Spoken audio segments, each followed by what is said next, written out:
Okay, and welcome to the first edition of Bootcamp Raw, a behind-the-scenes look at the journey of our campers at Team Bootcamp. And my initial podcast is going to be with the founder of Team Bootcamp, Craig Williams. Welcome to Bootcamp Raw, Craig. Thank you very much. It's an honour to be a guest. We've got to say co-founder, otherwise Her Majesty Paula will be kicking me in the nuts. And me as well. So obviously this is the first time for me doing this. I'm normally on the other end of it. Most of us are on the end of you hosting the podcast, Craig, and you've obviously done a great job so far. But I approached you with this idea basically because of the journeys that I get to experience on such an in-depth level. And I just thought it'd be a really good way for us to follow the client's progress, because obviously we know it's so inspiring, and what a lot of people see is all the pictures of people smiling and all the, it's amazing, but we know the realities behind that. And I just thought it'd be a really good opportunity for us to share the real insights into what people go through and the struggles they have to get to where they've gone. Yeah, and I think just sort of as bootcamp's gone on, and we've been running nearly over 8 years now, Paula and I have both taken more and more of a back seat as we do more of the behind the scenes type stuff, and you're privy to a lot of stuff and a lot of stories and that we don't see anymore. We used to, we used to see them all, and there was a time when I knew everybody that came through the door. Like, I knew all the names. So did Paula. We knew all about them. Now there's just so many. Yeah, we don't get that, but you do. So yeah, I'm quite excited about it. You could say that we're on the front lines, really. We spend, as trainers, we spend the most amount of time with the campers. So I get to see and it's quite easy to take it for granted, because you get to see so many people change their lives in such a powerful way that almost you become a little bit desensitized to it. And I think for me, this will be a really good chance to bring it to the forefront, and capture those, the real insights into those journeys. So I'm really excited about it. And my idea moving forward is something that we spoke about, is capturing those stories at the beginning of the journey, and then midway through the journey, and then post journey, and people can follow sort of a chronology of that journey. And we can pull people in when they've had a really, really bad day, and they might have had a breakdown or a breakthrough, as we call it, and it might be a really good opportunity to talk about that and what happened and how they overcome it, so it can be like a real personal experience for them and everyone listening. What do you think, like, the biggest benefits to the listeners are going to be? Do you think most listeners are going to have been to camp, and therefore, like, what is the big benefit to them? I personally, the power in this for me is capturing people that think, I'd like to do that, but there's always that but there, isn't there? And we know, we've had people that come to camp that can't stand up for more than a couple of minutes. Did you see the lady last week, Helena? Oh yeah, 70 years old. For her daughter, for her birthday, bought her a week at boot camp. When she came at 70, and she's, I did a little testimonial with her, and she said, "I've got a question for you." And I was like, "Okay." She goes, "Do you get many people my age?" And I went, Yeah, we get all ages. And I said, "How old are you?" And she went, "Well, I've just turned 70. And I was like, "No, did not look it." We don't get loads. I think 74 is our oldest. But incredible, and everything in between, innit? So. Yeah. And I actually did a treatment with her. Gave her a sports massage, and she was telling me a little bit about her journey and her daughter's journey as well, because she's quite open about talking about her daughter's condition. She had MS. Yeah. And she was wheelchair bound, wasn't she? She did. Yeah, 2 years ago. Yeah, and. She couldn't even lift a fork. Said she was pregnant, 8 months pregnant, couldn't even lift a fork, and thinking, in a month's time, I'm going to have a newborn baby and I can't walk. To then 2 years later to be doing boot camp. This is exactly the kind of story I think, we want to be catching and sharing, really. Absolutely. And as a trainer, that's the sort of stuff that inspires me. Yeah. And I might be thinking, I can't be asked to train after work. I'm tired. And then I just always have to link it back to an experience like that. And I can't justify doing anything. What do these, when you come across these stories, of which every week there's somebody in there that's got an incredible story, or, an incredible, like, backstory. And what does it do for you? I mean, you're saying there, you know, it gives you a bit of energy, but what other stuff have you taken from that?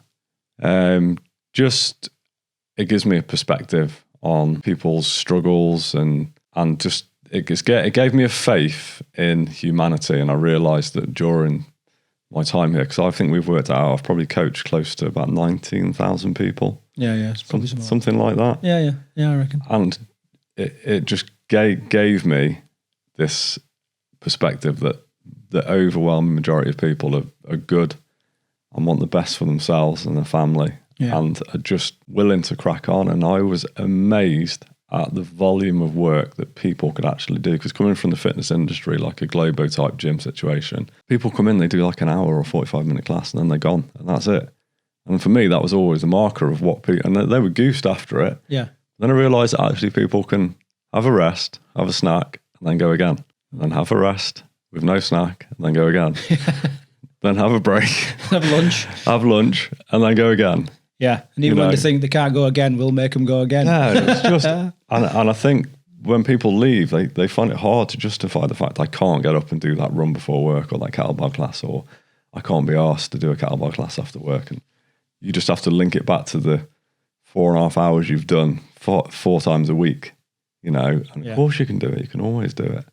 And also I really like the fact that you wrote her in the recovery days as well. And I think they're massively important, and it just helps people to sort of regather, you know, reduces the risk of injuries. And it just makes the week work really well. But when they look back, when they get on them scales on a Friday, the pride and the way they reflect on the week is always unbelievable, even if they've absolutely, I'm not saying that everyone that comes to camp loves it, because it's what we talk about with type B fun, isn't it? It's, it's not nice at the time, but you know. Yeah, afterwards it's, you can look back and be like, you know, I'm really, really proud of myself. And the sense of achievement is massive, isn't it? Yeah. In a world where so many things come easy, like really easy. You know, we're not out hunting food anymore, or we don't have to grow it ourselves. You know, I know like life can be stressful and work can be stressful, but fundamentally we're not running from dinosaurs and all that kind of stuff. You know what I mean? It's, no. So to get that sense of challenge, sense of achievement and pride is massive. Good. And obviously now we've got a chance to dig a bit deeper. Obviously we've changed the setup of the podcast studio a little bit. I mean, how's it, you know, talk me through like how you see it. How's it going to run? You know, like what kind of guests? Is it going to be quite informal? Is it going to be quite chilled? You know, quite probing? You know, I think I want to really dig in to the reasons why people have got themselves in situations they're in, and a real honest look at that. Do you think people will open up to you? Because I mean, it can be quite intimidating, can't it, with all the cameras and the microphone and that? That's one of the reasons I think that people will, is because I will have already had this relationship with them, and what we talk about on here, and most of them would already spoken to me about it, because you know they talk to you on walks, and especially with the Conquer Food program, you get to learn everything about them, and it does become your life, because you're there so much, and you completely have to dial in and get all your energy into these people, and you learn so much. And I've always, over the years, I mean, I've been here quite a long time, and I've always thought, God, that's just an amazing story, and it's just been lost. And I think now is I know you do your best with the testimonials, but you can only get so many in. And there's only so many people willing at the end of the week, you know, to put their story across, and then there's only so much you can do in 2 minutes. You know what I mean? Exactly. You know, so it is going to be. You know, you think back to like the stories that have gone. Some incredible stuff. You could have written the best sitcom in the world. the most gripping reality TV show. Unbelievable. You know, I often wish that I'd logged a lot of the stories and a lot of things that have happened at camp as a journal, because there's just so many things that have kind of all. Do you think you'll ever do like a Bootcamp Raw uncensored, like where it's just like you're gonna like throw all the dirt on the table? Maybe when the day before I leave. Yeah.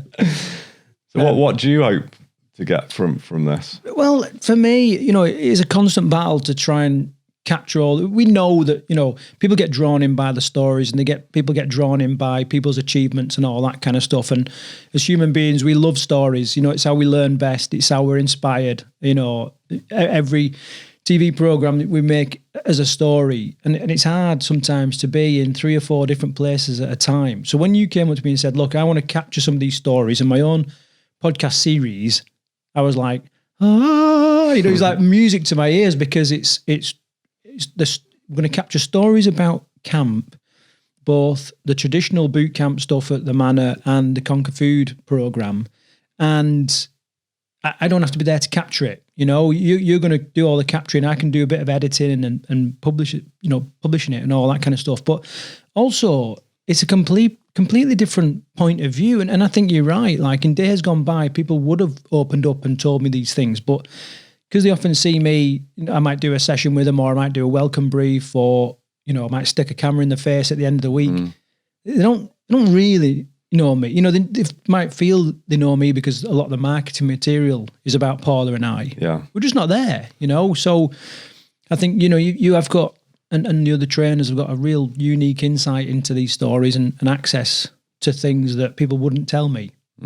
So that's great. And because of that, we are doing just more than a couple of episodes. We're planning on doing like a minimum 12 episode series. Yeah. With its own website, bootcampraw.com. If you want to check that out. Check it out. We'll probably set up its own social media profiles so people can follow this and just see how it goes. Because we've got 3 camps. Yeah. And in my head, I don't know if you'd agree with this, but it might be that someone comes and they're only here for a week, but they might have an amazing story, and I can just pull them down here. Yeah. Like, let's go for it. Let's talk about it. Yeah. There's Fight Camp. I think Fight Camp is awesome. The way people have taken to it is amazing. It's just a really good way of training for a lot of people, hitting pads and learning. And for me, one of the biggest things about Fight Camp is people think there's no way that's for me. And then when you meet some of the people that come on it and do it, a lot of people will realise, bloody hell, Yeah, I mean, it sounds. It sounds like really ego-driven, doesn't it? And you're going to be battering stuff, and it's me versus them, and I'm going to get punched in the face. But obviously, it's not like that. It'd be really good, to have a couple of episodes where all you do is talk about Fight Camp, because it is. It's going to come into winter as well. I hope it'll come into its own, because a lot of it's indoor. Yeah. So it's not as daunting for people to come, even though the people we get in the winter are hardy. Yeah. They come because they love it, don't they? But I'm hoping it'll be really popular through the winter. Then there's also Low Camp, and that's where the sort of chronology, I think, will come into it more, because you get such a powerful pre, mid, and post journey, and then to follow specific clients through that, it'll be exciting. Yeah. No, so, and the other thing that I haven't said is behind. I always think, okay, that's what's going out. What's the inverse? And the inverse is that you're progressing. You know what I mean? You're having to learn a whole new set of skills, and that can only be a good thing. Everybody needs to be progressing, don't they? When we're kind of not really progressing, when we're not really growing, people start to become stagnant, and that's not good for anybody. So that's another benefit. And who knows what other spin-offs would come. I mean, I'd love for perhaps Ricky to be having his own, the chef to be having his own little spin-off, or who knows? And this could kickstart a whole series of different stuff. So I've been wanting to ask you about this for ages, but I've been too scared. What? Because it's I thought he's going to get really annoyed because it's his baby. This? And he'll be like, I thought you had another question. Yeah. No, I mean, no. Yeah, I mean, I love doing this kind of stuff, and I love doing videos and all this, but the problem when something becomes personality centered is it's no longer scalable, and when we come out of lockdown, and it's probably worth a whole episode about, we almost weren't here, on a couple of occasions. We were floundering during lockdown with no government grants or, all this kind of stuff. And luckily, we've got a hardcore group of people that they weren't demanding refunds, and that allowed us to sort of stay in the game. I lost my train of thought there, other than wanting to say thank you to those people that backed us. I was on about being scared, intimidated to ask you to do this. Yeah. Not because you'd thrash me with a stick or anything, but I just thought you might be like, oh yeah, so no, it's been precious, it's mine.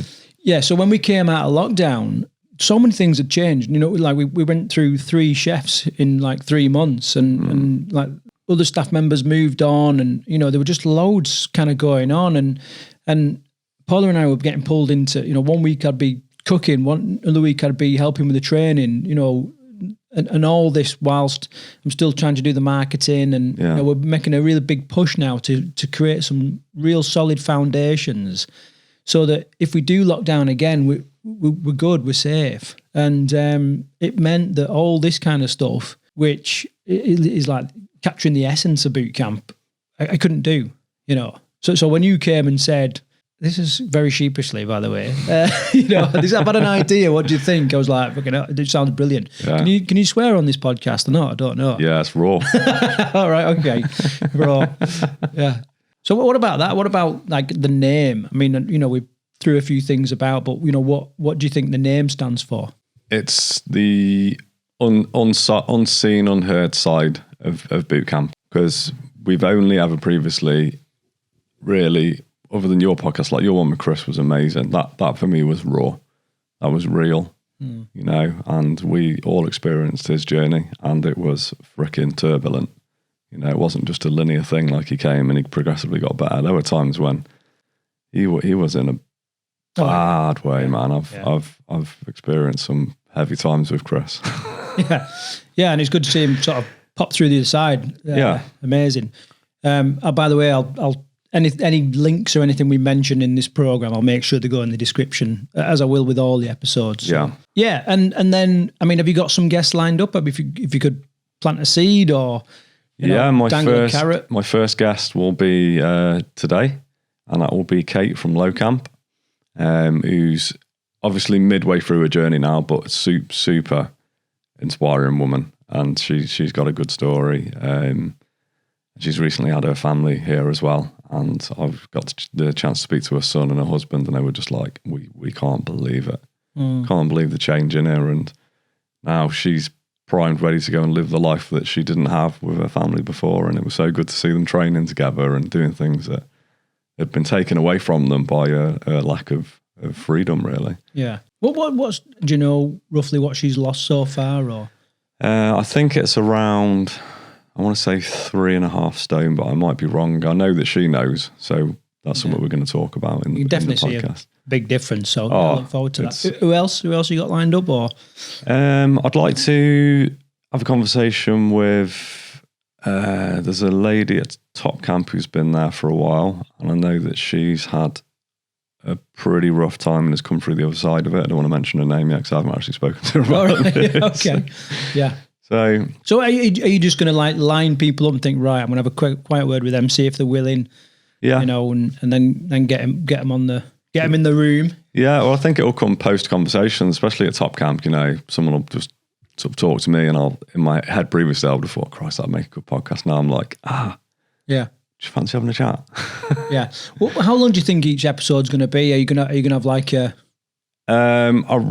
40, 45 minutes, maybe sub half hour? It's a good commute, isn't it? It's a good commute time, you know what I mean? Yeah. Listen to it before work or on the way home or something like that. Yeah, I think it sounds a little bit contrived if I say every session's 20 minutes. Yeah. Because sometimes conversations might fizzle out in 20 minutes, Some will just go and just naturally fizzle out. So I don't really want to make it too long because I think we're going to be putting out quite a lot of content. I know there's like a real big attraction with long form conversations now, but I just think initially, if we say it's going to be around that time, then just when it fizzles out, I think is the main point. You want to get rid of me now? Your new guest turned up. I'll play my new jingle music. Yeah. So thanks very much, Craig. Thanks very much, and I'll see you. Is that it for your outros? See you later on. Get out the door. Go. No worries, mate. Thanks. Cheers, mate.